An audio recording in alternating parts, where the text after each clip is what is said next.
Ahoj Petře, vítám tě v dalším videu, znovu k technologiím, dneska na téma chlazení. Ráda bych se tě zeptala na technologii chlazení na datovém centru pro Seznam.cz, datovém centru Nagoya. Čím bylo specifické a čím se to chlazení liší, jestli nám to můžeš trošku popsat. To chlazení se liší v mnoha ohledech. Dá se říct, že jak ta technologie samotná, tak to provedení, ta fyzické provedení, ty jednotky, které jsou tam použitý, jsou unikátní. My jsme proto, aby jsme takovouhle technologii mohli použít, tak jsme ji museli vyvinout. Vyvinuli jsme ji s některými partnery, samozřejmě s kolegy tady ve firmě.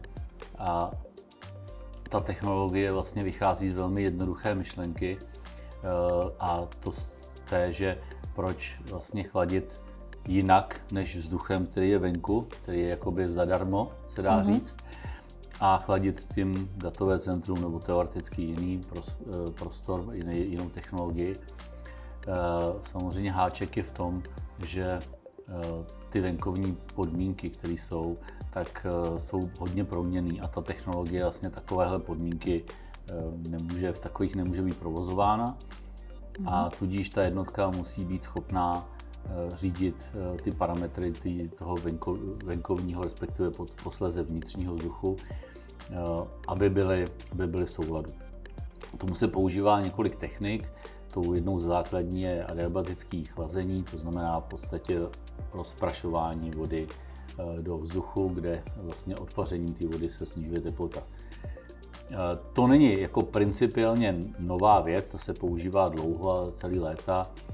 Ten hlavní rozdíl je v tom, že my jsme použili pouze tuto techniku, bez použití kompresorového chlazení. A to vyžadovalo vzhledem k klimatickým podmínkám, které vlastně v České republice jsou, kde jsme na samotné hraně toho, co už jako fyzikálně jde udělat, tak vyžadovali právě poměrně velký výzkum a vývoj, aby ty vlastnosti té jednotky byly takové, že ve finále splní teda to, co ten zákazník potřebuje. My jsme pro tenhle účel udělali prototyp, který jsme rok testovali a na základě toho, co jsme změřili, co jsme vyzkoušeli, jsme potom pro datové centrum Nagoya zkonstruovali a nechali vyrobit ty velké jednotky, které tam dneska jsou. A dnes už můžeme říct, že máme už druhou půlku léta, což je pro ty jednotky samozřejmě ta horší část roku, kdy je potřeba ten venkovní vzduch ochlazovat, tak můžeme říct, že to funguje velmi dobře, zákazník je s tím velmi spokojený, ale spotřeba elektrická je velmi nízká, samotného tohoto systému je někde na úrovni 8-9% výkonu IT. A ještě dále pracujeme na tom, aby se tyhle hodnoty, řeknu, zlepšovaly. Ale to, co jsme pro to museli udělat a to, co je vlastně to nejzásadnější, je právě to řízení. Řízení takovéto jednotky tak, aby fungovala správně za všech okolností, za všech venkovních podmínek, ať už je to velké teplo, nebo je to déšť, nebo je to velká zima, a aby nedocházelo k nějakým kondenzacím uvnitř toho datového centra v tomto případě, tak je poměrně velká výzva, zejména v našich klimatických podmínkách. A dá se teda říct, že jsme prošli prověrkou léta, otestovalo se to vlastně na Nagoyi. Tento typ chlazení je jak asi energeticky, tak i ekologicky šetrnější? Určitě je šetrnější. Všechno, co spotřebuje energie, tak je šetrnější, protože tu energii nemusíme vyrábět. Zároveň my vlastně pro účely toho adiabatického chlazení používáme nasbíranou dešťovou vodu přímo vlastně v tomto areálu, která se čistí, speciálně ošetřuje a používá se právě pro účely schlazování té vody. To znamená, ještě využíváme vodu, která je v podstatě šedá, odpadní a vlastně nemusíme čerpat další zdroje, například teda nějaké zdroje typu vodovodního řadu. Perfektní. A můžeme říct, nebo můžeme si představit, že tento typ chlazení bude do budoucna standardem, nebo dá se aplikovat na jiných datových centrech? Tomu, aby se dal tento systém aplikovat, je potřeba splnit několik podmínek.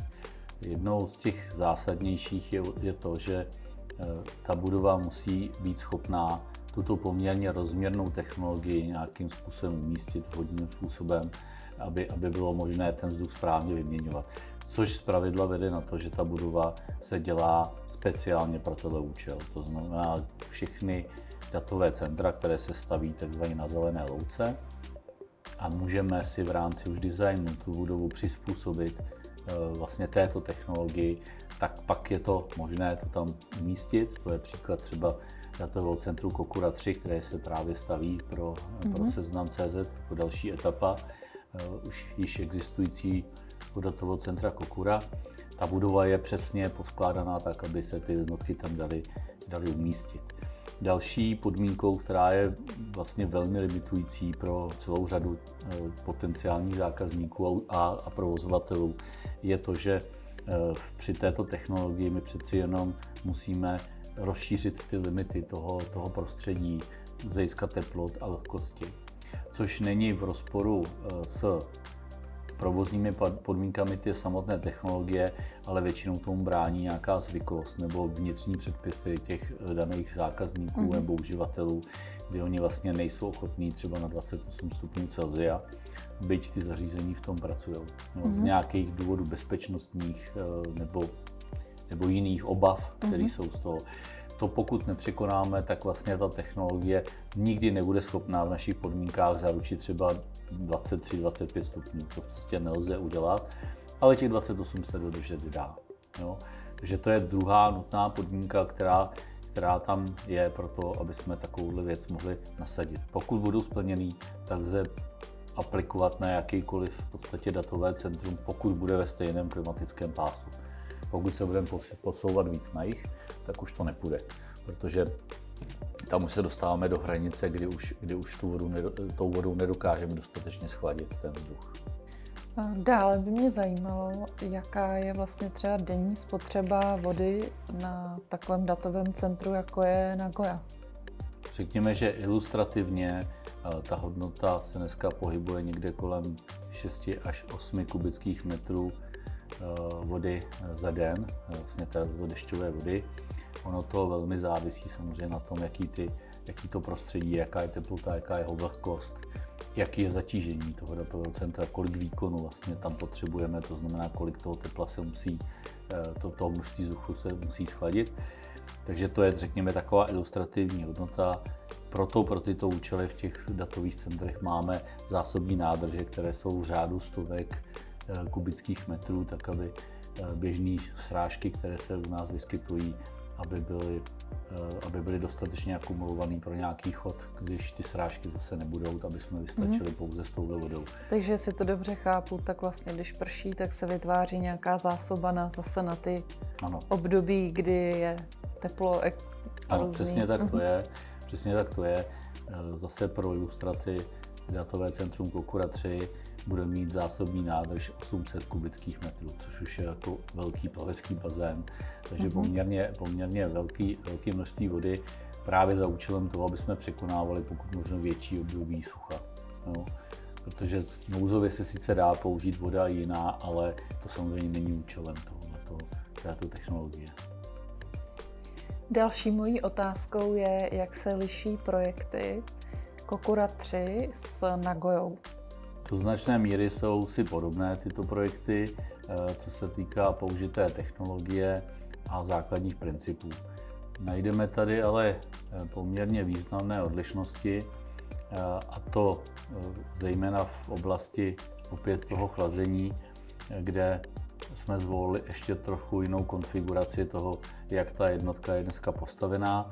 Říkáme tomu evoluční další krok, který věříme, že povede ještě k větší efektivitě spotřebované energie, lepší regulaci vlastně výměny toho vzduchu, neboť ta jednotka je vlastně rozdělená na dvě části a zejména jejich řízení těch ventilátorů bude další velkou výzvou, kterou ale věřím, že ji naplníme.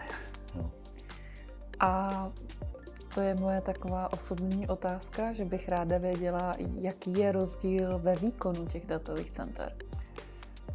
Výkon datových center Nagoya ve finální fázi je řekněme 3 MW IT výkonu. Přístavba nebo další fáze Kokura 3 bude mít 2 MW výkonu s rozšířením až na 2,4 MW výkonu. A ta původní část Kokury? Ta původní část má v tuto chvíli 1,2. To znamená, Seznam získá vlastně 2 datová centra, každé plus minus o nějakých 3,6, 3,5 MW, 3,5 MW výkonu. Petře, je v dnešní době už standardem stavět datová centra například jako Seznam s tak velkou kapacitou, nebo je to specifikum tohoto IT operátora? A jestli nám můžeš k tomu říct víc? Úplně běžné to není, protože Seznam, pro ně je to vlastně celý jeho biznes. Oni vlastně všechny služby, které poskytuje jako IT služby, respektive na IT platformě.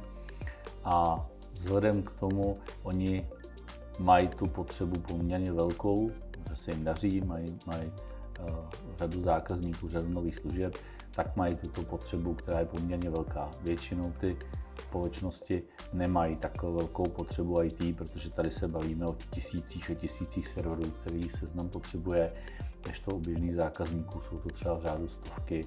Takže není to úplně obvyklé a rozhodně, aby měl někdo 2 datová centra této velikosti, to je, bych řekl, unikátní tady i u nás v České republice. Skvělé, děkuju. A na závěr bych se tě ráda zeptala, jak hodnotíš tu spolupráci se Seznamem?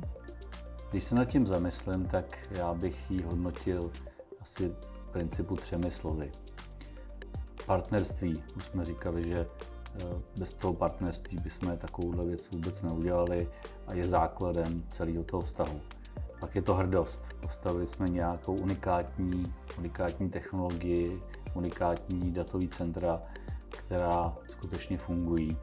A ta spokojenost, která vyplývá z toho, že opravdu fungují a fungují dlouhodobě, bezproblémově, s velmi rozumnými náklady, což je prostě klíčový a pro nás je to obrovská reference i pro další zákazníky.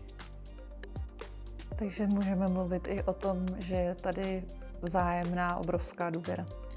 Určitě, partnerství bez důvěry by nešlo, takže na tom samozřejmě stavíme všechny ty kroky, všechny ty technologické změny a vývoje.